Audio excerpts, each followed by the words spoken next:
تو یہ ایک اعتراض ہے، لیکن بیچ میں غالباً کوئی آدمی آئے گا، پھر الیکشن ہوں گے کچھ عرصے کے بعد. لیکن ایک بات میں اپنی ذاتی رائے دینا چاہتا ہوں. جی جی جی.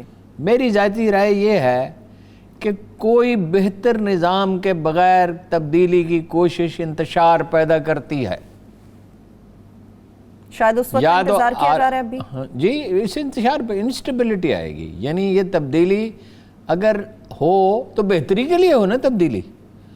تبدیلی اگر اس لیے ہے کہ شہباز شریف صاحب کو لا کے بٹھا دیں، اس طرح کے کسی اور آدمی کو لا کے بٹھا دیں، یہ تو وہی سلسلہ شروع ہو جائے گا جو 58 سے پہلے تھا اور پھر 90s میں بھی جو جاری رہا. دیکھیے، اگر خواجہ ناظم الدین، تھوڑا سا آٹے کا کرائسس ہوا تھا جو 97 میں، اس سے زیادہ تھا، اب تو کم ہے. 97 میں تو بہت بڑا تھا، میں آپ کو بھی اس کی تفصیل بتاتا ہوں. ان کو قائد قلت کہہ کے نکال دیا گیا. One of the most decent people in politics, Khawaja Nazimuddin نہایت شریف انسان تھے. انہیں ان کے بارے میں کہا جاتا تھا انہیں کھانے کا ہوکا ہے، کھاتے چلے جاتے تھے. یہ تو کوئی ایسی بات نہیں ہے، نہایت معزز اور شریف انسان تھے. سہروردی کو نکال دیا، بوگرا کو نکال دیا، 3 بنگالی وزرائے اعظم کو نکالا. اگر ایسا نہ کرتے تو مشرقی پاکستان میں یہ نفرت کی جو لہر ہے وہ نہ بہتی ہوتی. چودھری محمد علی جیسے شریف آدمی کو نکال دیا جس پہ کبھی کوئی اعتراض نہ اس حکومت میں ہوا نہ بعد میں ہوا. اس کا ایک واقعہ لکھا ہے مختار مسعود نے کہ وہ اتوار کے دن انہوں نے اپنے گھر کابینہ کی میٹنگ بلا لی، فارغ وہ نہیں بیٹھ. چودھری محمد علی صاحب کا مسئلہ یہ تھا، من سے ملتا رہا، کچھ کرنے کے لیے وہ فارغ نہیں بیٹھتے تھے. کہتے تھے عمر بھر ایک بھی چھٹی نہیں کی. چھٹی ویسے کرنی چاہیے لیکن چودھری صاحب کا مزاج یہی تھا کہ چھٹی نہیں کرتے تھے. تو کھانے میں کچھ دیر ہوگی تھوڑی سی. کیبنٹ کے چند ممبر ہوتے ہیں، اتنی بڑی بڑی کیبنٹ 50-60 آدمیوں کیبنٹ نہیں ہوتی تھی یہ، اور کیبنٹ ہوتی ہے 8-10 آدمیوں کی. باقی تو ابھی تو اتنی وزارتیں نہ ہو تو کیبنٹ کہتے ہیں، مزہ ہی نہیں ہے کیبنٹ کا. اچھا، تو وہ اپنا جو ہے اتنے میں بیگم محمد علی نمودار ہوئی اور انہوں نے کابینہ سے کہا آؤ پر آؤ روٹی کھا لو. اچھا. اور ان کے ہاتھوں پہ آٹا لگا ہوا تھا، کچھ تاخیر ہو چکی تھی، ابھی انہوں نے ہاتھ نہیں دھوئے تھے. تو چودھری محمد علی نے صرف اتنا کہا باورچی تو ہے مگر بیگم محمد علی کو خود کھانا پکائے بغیر اطمینان نہیں ہو. یہ محمد علی ان کو نکال دیا. فیروز خانون نے گوادر کا علاقہ لے کے دیا. حضرات تصور کریں گوادر کے بغیر پاکستان کیا ہوتا. اور آج ابھی گوادر کے ساتھ ہی ہم کہاں پر کھڑے ہیں جی؟ 5 لاکھ پاؤنڈ میں 5 لاکھ پاؤنڈ میں کیا نیگوشیٹر تھا اور کیا اس نے فورسی کیا. اچھا، لوگوں کو نکالتے گئے. 90s میں یہی کھیل جاری رہا. اپنے تجربات سے بے نظیر آ رہی ہیں، بے نظیر جا رہی ہیں. نواز شریف آ رہے ہیں، نواز شریف جا رہے ہیں. ہیں جی، 2 باریاں لیں، پھر مارشلہ لگ گیا. اور پھر ٹینیور بھی پورے اور جو انتشار ہوتا ہے اس کا الٹیمیٹ انجام فوج یہ ہوتا ہے کہ فوج ٹیک اوور کرتی ہے. بالکل، ایک مارشلہ لگ جاتا ہے. اور جب فوج ٹیک اوور کرتی ہے تو کیا کرتا ہے؟ معاشرے کا سب سے چھچورا پولیٹیشین اس کے گھر جمع ہو جاتا ہے اور وہ سوشل فیبرک کو تباہ کرتا ہے. ایک تو ویسے ہی سوشل فیبرک کو بہت سے اور عوامل بھی تباہ کر رہے ہوتے ہیں. مگر اس میں ایک فیکٹر خوش آمدی سارے جمع ہو جاتے ہیں اور ظاہر ہے پہلے ہی اشرفیہ کی حالت خراب ہے. ابھی بھی تو خوش آمدی. تو بہرحال یہ سازشیں جاری ہیں اور جاری رہیں گی. جیسے جیسے کوئی ڈیولپمنٹ ہوتی جائے گی میرے علم میں آئے گا، میں آپ سے عرض کرتا رہوں گا.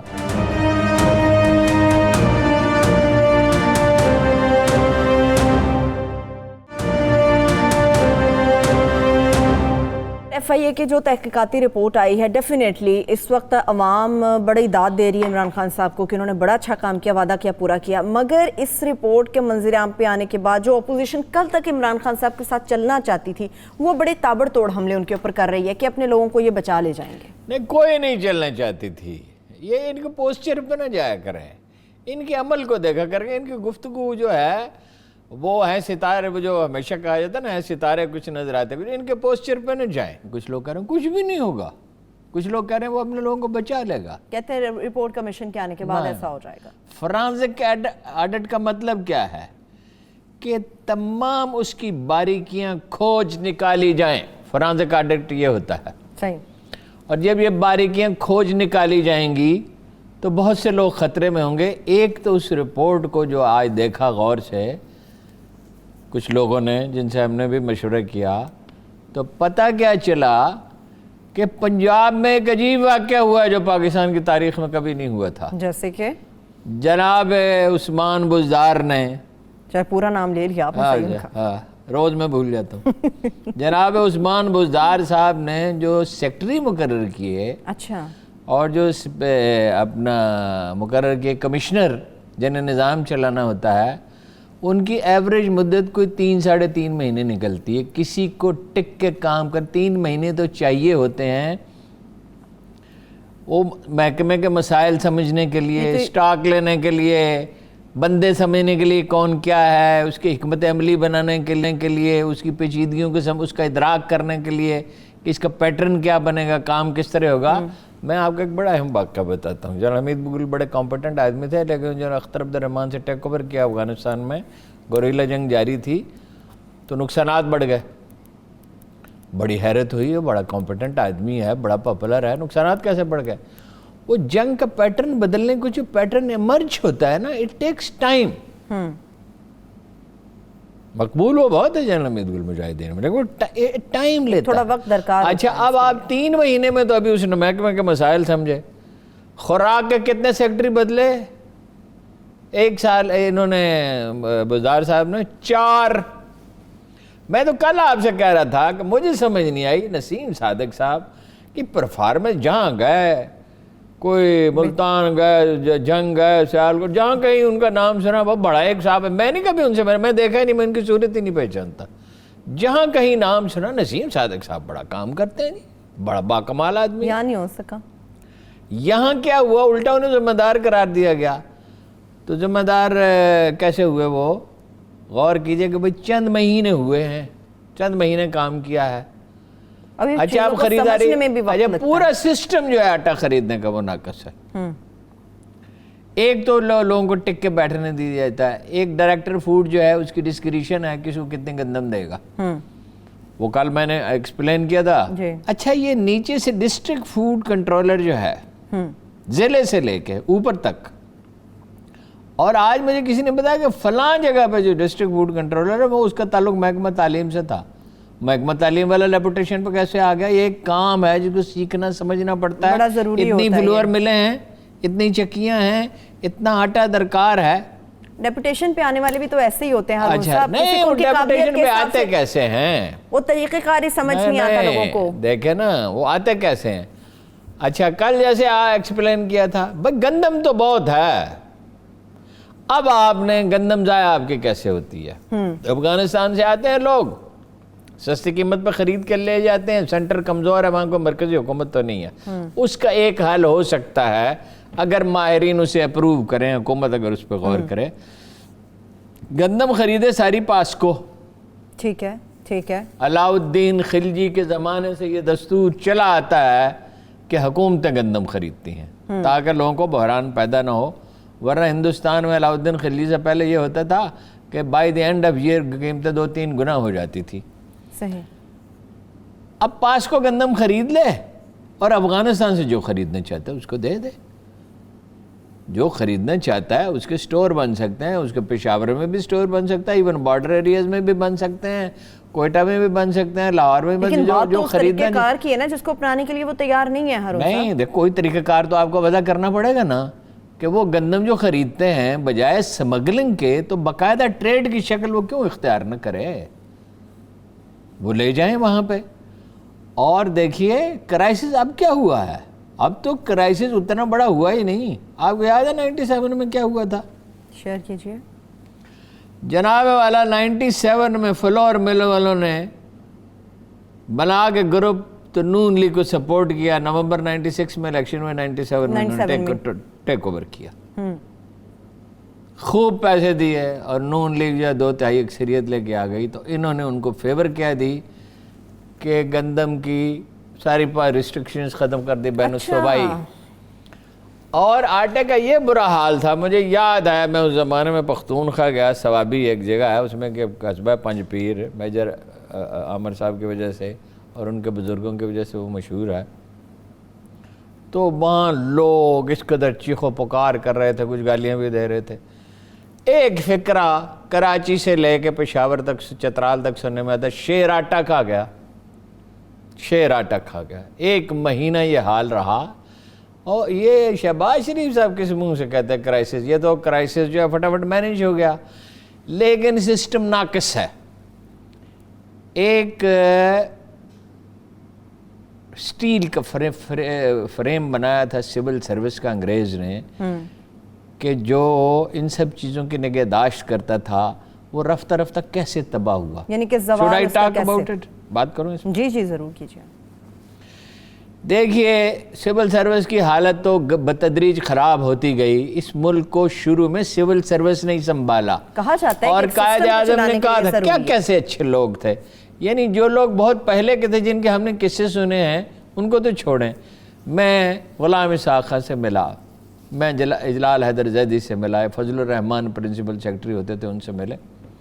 ان کی معلومات پہ, ان کی معاملات پہ, گرفت پہ, ان کی مطالعے پہ انسان ششدر رہ جاتا تھا, ان کی سلیقہ مندی پہ. اور کسی پہ کوئی ان میں سے داغ نہیں, جن لوگوں کے میں نے نام لیے کوئی داغ نہیں تھا. غلام اسحاق خان صاحب کہتے تھے اپنے بیٹا سے کہ ان کے داماد آتے تھے نا ملنے کے لیے, ایک صاحبزادہ تھا, 5 ان کی صاحبزادیاں تھیں, ان سے کہو ایوان صدر کے ٹیلی فون استعمال نہ کریں. اچھا, صاحبزادے جو تھے وہ آتے تھے, کوئی کام کہتے تھے سیکرٹری سے ڈرتے ڈرتے, تو وہ کہتے تھے صاحبزادے سے کہو پیسے دے. اور کہاں کام کرتے, پاکستان کے صدر کا بیٹا کیا کام کرتا تھا, ہارون اس کا نام تھا. مڈل ایسٹ میں جو سب سے مشکل کام ہے آئل رگ پہ کام کرنا, جس میں 15 دن کام کرنے پہ کیسی دھوپ ہوتی ہے, 15 دن کی چھٹی ملتی ہے, کبھی اس کی سفارش نہیں کی. اچھا, ٹھیک ہے. اور جب دیتے تھے نا خان صاحب پیسے کوئی چیز خریدنے کے لیے, ایک زمانے میں سگریٹ پیا کرتے تھے, جب وہ واپس لے کے آتے تھے تو گن لیتے تھے کتنی بھی اتنی چونیاں اور اتنی دونیاں ہیں. یہ وہ لوگ تھے. یہ وہ لوگ قائد اعظم نے فرمایا سیاستدان آتے جاتے رہیں گے, سول سرونٹ سے آپ نے ملک چلانا ہے. سول سروس میں ملک چلانا تھا. آپ نے کوئی غیر قانونی حکم تسلیم نہیں کرنا. جب یہ ساری چیزیں تباہی کیسے ہوئی, تباہی کیسے ہوئی, ایک چھوٹی سی بریک سے واپس آ جاننے کی کوشش کریں گے کہ یہ سول سروس کے زوال کو آخر کیسے آیا اور اس کا سبب کیا بنا. ایک چھوٹی سی بریک, ہمارے ساتھ رہیے.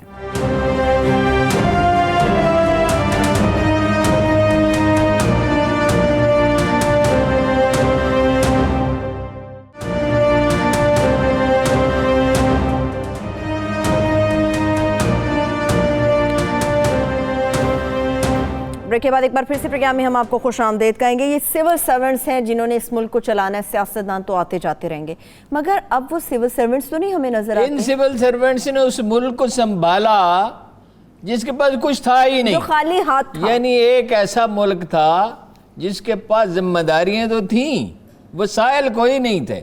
وہ نواب آپ باولپور رہے ہیں, اللہ ان کی مغفرت کرے, انہوں نے بڑا سپورٹ کیا اس چیز میں. 6 مکان دیے, 2 وہاں پیلس دیے, آپ نے 2 بڑے بڑے پیلس دیے کراچی میں, وہ دے دیے, اور 6 مرسیڈیز کاریں دے دی, جس میں ایک پہ قائد اعظم ٹریول کرتے. قائد اعظم نے انہیں محسن پاکستان کہا تھا, اور قائد اعظم کا کہنا کوئی معمولی بات نہیں ہے.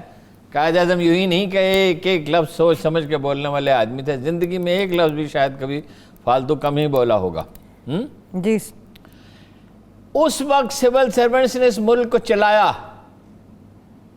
اس سول سروس کو کس نے تباہ کیا؟ یا خان آدمی نکالے جو اسے پسند نہیں تھے, کہا جاتا کرپٹ ہے. میں اس وقت جرنلزم میں تھا, پسند ناپسند کا آغاز ہو گیا. ہاں, اس میں ہوں گے شاید کچھ کرپٹ بھی ہوں گے, لیکن یہ کہ گرفت قائم کرنا مضبوط تھا. سول سروس زیادہ مضبوط تھی ملٹری سے, سول سروس کا رول زیادہ تھا. سول سروس میں سے لوگ اس ملک کے صدر بنے, غلام محمد بنا, سکندر مرزا بنا. سول سروس کی اتنی گرفت تھی, چودھری محمد علی بنا, 3 وزیر اعظم بنے. یہ کیسے ہوتا گیا؟ سول سروس کو کمزور کرتے گئے حکمران. یا خان نے نکالے بندے, اور ہوتے تھے, ہم ان کی پریس کانفرنسوں میں جاتے تھے کہ جی کوئی تحقیقات ہونی, یہ یک طرف. یہ کیسے نکال دے کہ ماشاء اللہ کے آرڈر کے تحت نکال دیا. انہوں نے کتنے نکالے؟ بھٹو صاحب نے 1400 آدمی. 1400, وہ بھی پسند بھیا ناپسند قلم پہ. سول سرونٹ برطرف کر دیے. اور برطرف کیسے کیے؟ بطور چیف مارشل آرٹ، انہوں نے ٹیک اوور تو بطور چیف مارشل آرٹ ایڈمنسٹریٹر کے کیا تھا نا. اور اسی بیس اور کے انہوں اوپر نے ایک 1400 فکرہ لوگوں کہا، کو رویداد خان اللہ ان پہ کرم فرمائے، رویداد خان جو ہے انہوں نے کہا کہ میں نے بھٹو کو یہ کہتے سنا، اسٹیبلشمنٹ سیکرٹری ہوتے تھے بکار صاحب، بکار لیونگ اینڈ اللہ willing I will sort out the bureaucracy. Bureaucracy کا بیڑا ہی غرق کر دیا، انڈسٹری کا بھی خیر کر دیا بھٹو صاحب نے. اب ان کا پروپیگنڈا اتنا ہے، وہ لگتا ہے بڑے نجات دہندہ تھے، انہوں نے اچھے کام بھی کیے. خیر ایٹمی پروگرام بنایا انہوں نے، آئین بنایا، انڈیا سے علاقہ واپس لیا. اب بولی لیکن وہ تو ہر ایک کے کریڈٹ میں وہ تو جو ان کی خوبیاں ہیں تو اس سے انکار نہیں، مگر وہ ہر چیز اپنی مٹھی میں رکھنا چاہتے تھے. کبھی ان میں نپولین کی جھلک نظر آتی تھی، کبھی کمیونسٹ لیڈروں کی جھلک نظر آتی. آپ کو پتا ہے انہوں نے وزیروں کو پابند کر دیا اس طرح کے کپڑے پہنے. وہ ایک عجیب و غریب سا سوٹ تھا، ہاں جی، یہاں پہ اس پہ کڑھائی ہوتی تھی، وہ موجودوں کی پیروی میں چینیوں کی. کبھی وہ کمیونسٹ لیڈر بننے کا شوق جاگ اٹھتا تھا، کبھی ان میں نپولین زندہ ہو جاتا تھا. کبھی بڑے جمہوری جب آئین بنا رہے تھے تو سب کے ساتھ بات کی. جب شملہ مذاکرات کے لیے گئے تو تمام لیڈروں نے انہیں خدا حافظ کہا سوائے ایئر مارشل اظہر خان کے. باقی سب لوگوں نے میاں طویل جماعت اسلامی کے امیر سمیت ہر شخص نے انہیں لاہور کے ہوائی اڈے پہ خدا حافظ کہا. انہوں نے لیٹرل انٹری کی ایک سکیم رائج کی کہ کسی کو بھی کوئی عہدہ دے دے وزیر اعظم بنا قابلیت دیکھے. مطلب یہ ان کی مرضی ہے، ان کے خیال میں ایک آدمی بہت قابل ہے اس کو دے دیا. اچھا، اسی کے زمانے میں پارٹی کے ورکروں کو فیکٹری میں نوکریاں دی گئیں. یہ راشن چینی کا اور آٹے کا، یہ بڑا چینی کا خاص طور پر پیپلز پارٹی کے اوپر بہت الزام آتا ہے یہ. اور یہ تباہی کے پھر بے نظیر نے جو رہی صحیح کثری اسٹیل مل میں وہ پوری کر دی. پھر جو بجلی کے کارخانے لگائے. اب جب اعتراض کیا جاتا ہے تو کہتے ہیں جی وہ شہید ہیں. محترمہ دیکھو قتل تو قتل ناحق ہے، کسی کو بھی مارا جائے تو ان کے پیروکار اگر انہیں شہید کہتے ہیں تو ظاہر ہے اس پہ اعتراض نہیں ہونے چاہیے. لیکن بجلی کا جو عذاب ہم پہ ٹوٹا ہوا ہے، جس کے ہم کا بھی بل پورا ادا حکومت کر ہی نہیں سکتی، وہ بگاڑ ہیں. پھر انہوں نے کنٹینیو کیا. اچھا، پھر کوئی سول سروس سنبھلنے بھٹو صاحب نے کانسٹیٹیوشنل کور ہی ختم کر دیا، جس کو چاہیں برطرف کر دو. پروموشن کا بھی ڈسکریشن وزیر اعظم استعمال بہت بے دردی سے کرنے لگے. جو کسر باقی رہ گئی تھی وہ شریف خاندان نے پوری کر دی. انہوں نے کیا کیا کہ انہوں نے کہا جو آدمی اشارہ ابرو پہ کام کرتا ہے وہ ٹھیک ہے، جو اشارہ ابرو پہ کام نہیں کرتا وہ بیکار ہے. جو کوئی دلیل دے کہے سر، مثلا وہ ایک سکرین تھی کہ کسی چیز کی کوئی بنا رہے تھے تھیٹر، تو اوریہ نے کہہ دیا، اوریہ مقبول جان نے کہ یہ مناسب نہیں ہے. اچھا، تو انہوں نے کہا میں جو آپ سے کہہ رہا ہوں. تو اس نے بڑا تلخ جواب دیا. اس نے کہا یہ آپ کے ملک ہے یا حکومت کے ملک ہے؟ یہ ایک خاص ڈگری ٹیمپریچر چاہیے اور یہ چاہیے. اور انہوں نے کہا ہم نے ڈوئرز کی ایک ٹیم بنانی جو نتیجہ نکالے. بھائی نتیجہ کیا نکالیں؟ کمپیٹنٹ آدمی نتیجہ نکال دے، جو رولز کی پابندی، معاشرے کی بقا تو رولز کی پابندی میں ہے. ہارون صاحب اس بات کی کیا گارنٹی ہے؟ میں اسی اعتراض کی طرف آپ کا اشارہ لے کر چلوں گی کہ کہہ رہے ہیں کہ فورنزک ایڈٹ کی رپورٹ جب آئے گی تو جو لوگ منظور نظر ہیں ان کو بچا لیا جائے گا، اسی لیے کہا گیا ہے کہ وہ رپورٹ آنے کے بعد کارروائی ہوگی. It is irreversible. اگر یہ کرنا ہوتا، یہ رپورٹ چھاپتے نے، وہ ثانیہ ماڈل ٹاؤن کی رپورٹ چھاپ دی تھی شہباز شریف صاحب نے. اگر یہ کرنا ہوتا، ویسے لوگ معاشرے میں مایوسی بہت ہے، لوگ کہہ رہے ہیں کچھ بھی نہیں ہوگا. تو اگر کچھ بھی نہیں ہونا تھا تو رپورٹ چھاپی کیوں ہے؟ سانحہ ساہیوال پہ کیا ہو گیا؟ مجھے یہ بتا دیں ہارون صاحب، اس پہ کیا ہو گیا؟ سانحہ ساہیوال کا مجھے پتہ نہیں ہے کیا ہوا. اس میں کوئی تاریک راز ہے، کہیں کوئی ایسی چیز ہے جو ہم اخبار نویس معلوم نہیں کر سکے، اور کسی کو معلوم ہے، مجھے معلوم نہیں ہے. یہ اس میں تو کچھ گردنیں لڑکیں گی، گردنیں فزیکل معنوں میں نہیں، کچھ لوگ جو ہیں وہ معتوب ہوں گے اور کچھ لوگ سزا پائیں گے. اور مجھے خدشہ ہے کہ طاقتور گردنیں محفوظ رہ جائیں گی. میرا نہیں خیال، میرا خیال ہے اس کے برعکس ہوگا. کچھ لوگ پیچھے ہٹیں گے اور کچھ تبدیلیاں کرنی پڑیں گی. مگر میں انسسٹ اس بات پہ کروں گا کہ سول سروس کا ڈھانچہ مضبوط کریں، اسے آئینی تحفظ دیں، اس کو قانون کے دائرے میں. چیک اینڈ بیلنس کا نظام تو سخت ہونا چاہیے، کام کرنے کی آزادی دیں. افسروں کو آپ کام کرنے نہیں دیتے. یہ جو پولیس ہے، میں بار بار آپ سے ایک سوال کرتا ہوں، یہ موٹر وے پہ کیسے ٹھیک کام کرتی ہے؟ یہ شہروں میں بھی ٹھیک کام کر سکتی ہے. آج کل بھی بڑا اچھا کام آپ کر رہی اس ہے. کو آج کل اچھا کام کر رہے ہیں. آج کل تو دیکھو دل چاہتا ہے پولیس کا سپاہی کھڑا ہو ناکے پہ تو اس کو سلوٹ سلام، کیا جائے. بالکل ٹھیک ہے، اتنا اچھا کام کر رہی ہے. آپ اس کو مطلوبہ، آپ اس کو عزت دیتے ہیں. فوج میں ویسے تو وہ نام لکھے ہوتے ہیں، لیکن اگر آدمی فاصلے پہ کھڑا ہو اور افسر کو نام معلوم نہ ہو تو اس کو کیسے آواز دیتا ہے؟ اسے آواز ہے شیرو بات سنو. اچھا. اور تھانے میں کسی کو آواز دینی تو کیسے آواز دیتے ہیں؟ او ملازم کو بلاؤ. جب عزت نفسی نہ ہو تو پھر کیا کیریکٹر کس چیز سے بنتا ہے؟ قائد اعظم ایک فقرہ کہتے تھے، what is character? It is self respect. جب وہی نہیں رہے رسپیکٹ گی، بلکہ کہنا چاہیے رسپیکٹ. جب وہی نہیں رہے گی جب تو لوگوں پھر کی عزت نہیں کی جائے گی، ان کی حوصلہ افزائی نہیں کی جائے گی، اچھے کام پہ داد نہیں دی جائے گی. تقرر یہ آپ نے دیکھا نا ریسنٹلی ایک پولیس افسر کا قصہ جس نے لوگوں کو قتل کیا، جو محفلیں برپا کرتا تھا اور جو بھاگ گیا. یہ گندگی کیسے پھیلتی چلی جاتی ہے. سفارش سے تقرر ہوتا ہے. ایک دفعہ ڈاکٹر شعیب سٹل صاحب کے پاس میں بیٹھا تھا، ان کو پولیس والے اپنا پیر مانتے ہیں.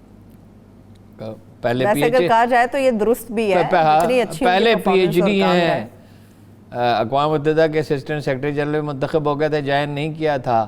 اور ترکی پولیس بھی ان سے مشورہ کرتی ہے، جاپنیز پولیس بھی کرتی ہے، برٹش پولیس بھی کرتی ہے دنیا بھر میں. تو ایس ایس پی آیا تو وہ نیاز مندی سے ملتے ہیں جیسے ٹاپ پروفیشنلز کو. تو انہوں نے کہا سناؤ بھائی. اس نے کہا سر میں کیا کروں. پھر اس نے 12-13 تھانے گنے کا، فلاں تھانے دار فلاں کی سفارش پہ لگا، فلاں فلاں کی سفارش پہ لگا، فلاں فلاں کی سفارش پہ لگا، فلاں فلاں سارے گندے کے. اس کے بعد میں کیا کروں؟ اچھا. وہ خاموش ہو گیا، ہنس پڑے. سفارش سے تقرر پنجاب پولیس میں عمران خان کی بڑی غلطیوں میں سے ایک یہ پنجاب پولیس کی اصلاح نہیں کی. اور پختونخوا میں پٹوار کو ٹھیک کر دیا تھا، یہاں پٹوار کی اصلاح نہیں کی. حالانکہ وہ ماڈل لے کے آنا چاہ رہے تھے. اصلاح ہونے میں ہمیشہ یہ بات کہتا رہتا ہوں، اصلاح ہونے میں وقت لگتا ہے، مگر طریقہ کار بگننگ ہی نہیں کی. طریقہ کار ہی نہیں ہے ان کے پاس، بگننگ ہی نہیں کی. اچھا یہ جو پولیس جو ہے جب وہ آزادی کے ساتھ کام کر سکتی ہے، سول سروس آزادی کے ساتھ کام کر سکتی ہے.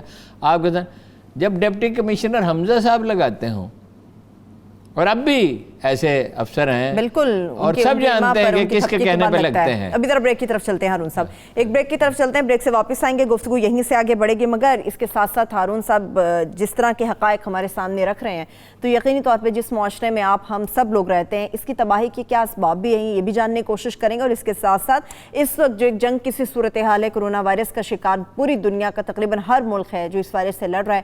پاکستان میں اس کے کیسز بھی بڑھ رہے ہیں، مگر پاکستان میں بھرپور طریقے کے ساتھ اس وائرس سے نجات کے لیے کوششیں بھی کی جا رہی ہیں. بریک سے واپس آئیں گے، جاننے کی کوشش کریں گے کہ کس حد تک کامیابی حاصل ہو سکی ہے. Stay with us.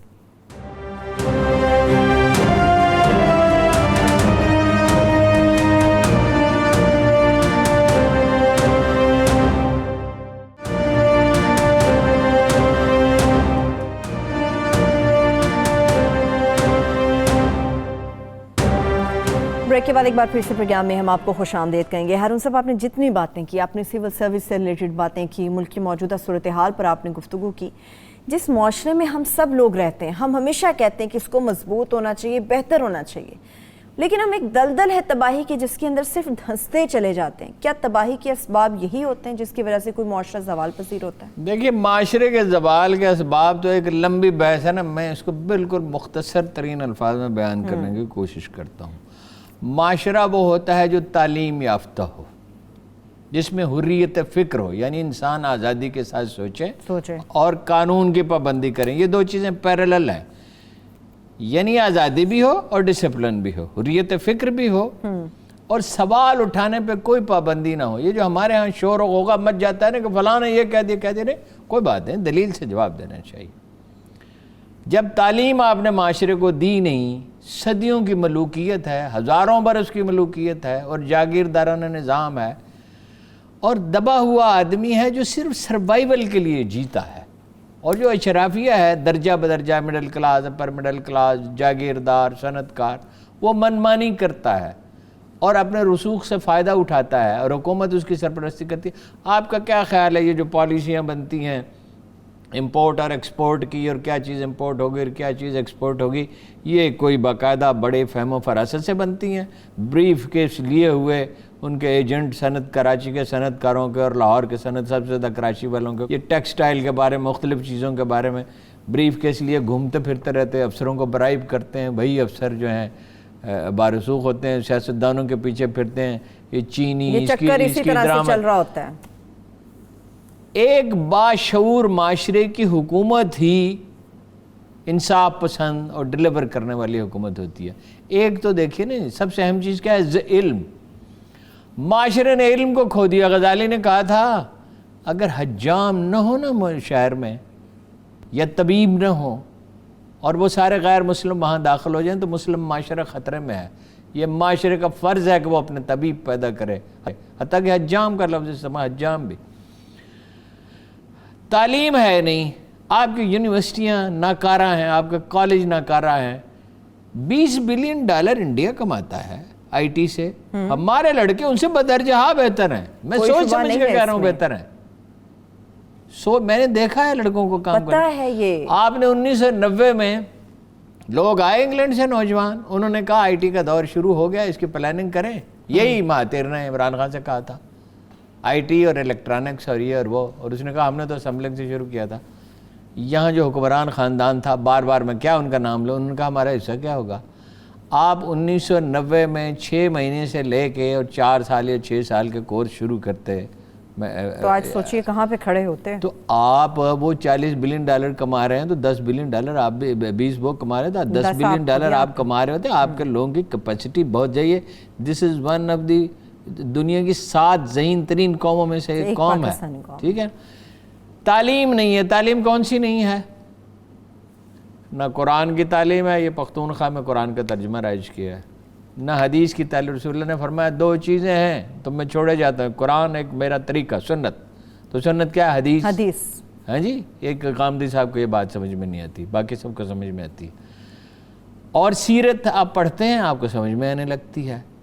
پھر ہمارے قدیم علوم ہیں وہ تو اپنی جگہ پہ، مگر جدید علوم ٹیکنالوجی یہ بیل گاڑی کی دنیا نہیں ہے، یہ گھوڑے اور اونٹ کی دنیا نہیں ہے، یہ ہوائی جہاز اور کمپیوٹر کی بھی اب دنیا نہیں رہی، یہ سپر کمپیوٹر کی دنیا، یہ نینو ٹیکنالوجی کی دنیا ہے. وقت کے تقاضوں کو پورا کرنا. اور نینو ٹیکنالوجی کا واحد کالج کس نے بنایا ہے؟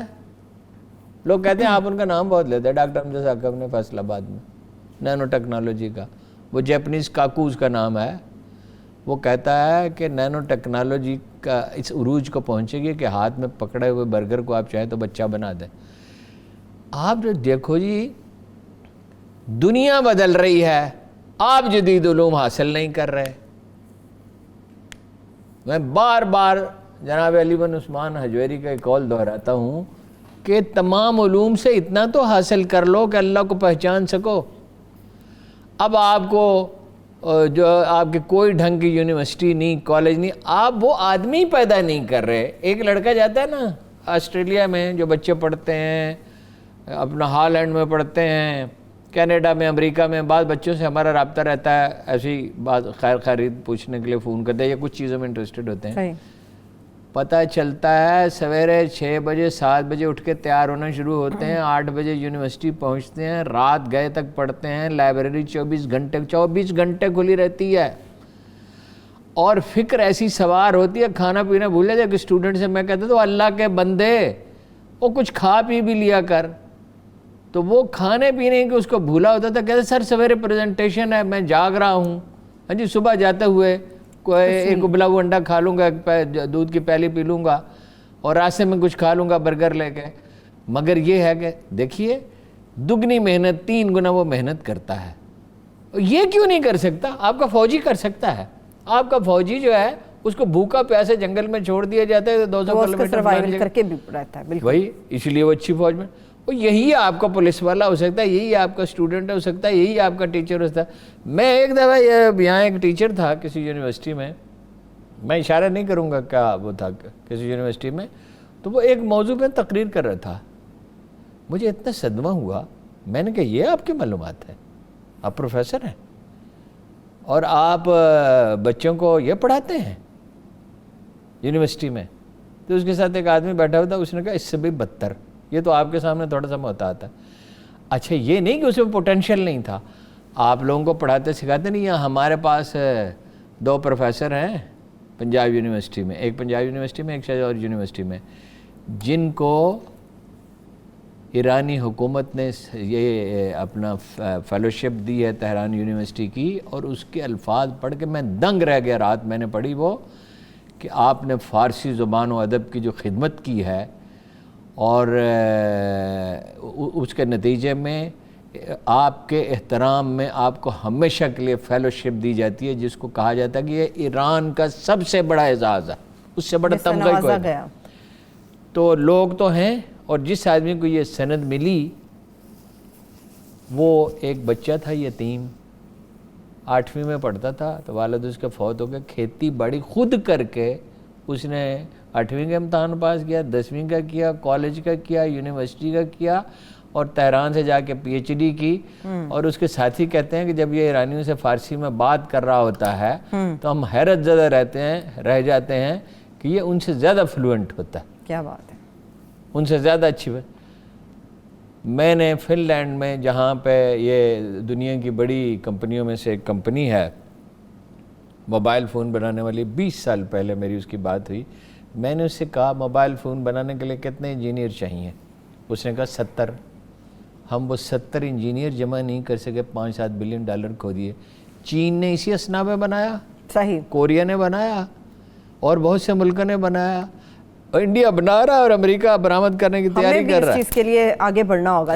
ہم میزائل بنا سکتے ہیں اسٹیٹ آف دی آرٹ, تو یہ کیوں نہیں, اور بم بنا سکتے ہیں, اور ہم سے کار نہیں بنتی.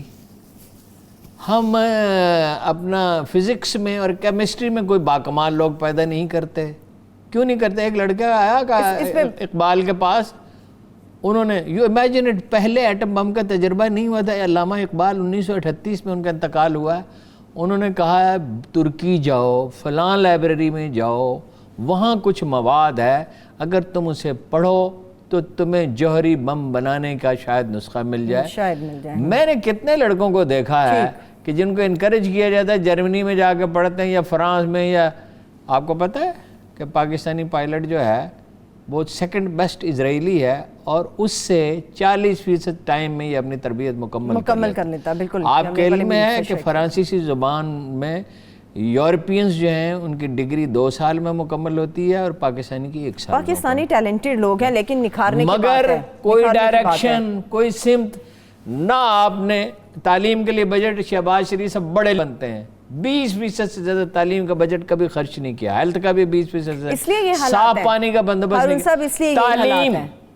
تعلیم چابی ہے ترقی کی, اور اس کے ساتھ اخلاقی تربیت. جب تعلیم عام ہوتی ہے, اور اخلاقی تربیت کیا ہے, یہ جو قرآن مجید کا ترجمہ پڑھانا شروع کیا, تھوڑی سی سیرت پڑھائیں, کوئی کتابوں کے انبار لادنے کی ضرورت نہیں ہے. 40 صفحے کا ایک چیپٹر کافی ہے میٹرک میں, اور 20 صفحے کا کیفے میں, اور 20 صفحے کے 5 چیپٹر پڑھ لیں اگر بی اے تک. پھر تو جو اسپیشلائزیشن شروع ہو جاتی ہے تو لوگ کو پتہ چل جائے حدیث کیا اور سیرت کیا. 40-50 حدیثیں پڑھنے کی ضرورت ہوتی ہے جو بیسک ہیں, چند دعائیں پڑھنے کی ضرورت ہوتی ہے. آپ دین کا نہ علم ہے. کیا کہا تھا, بار بار مجھے غالب کا شعر یاد آتا ہے کہ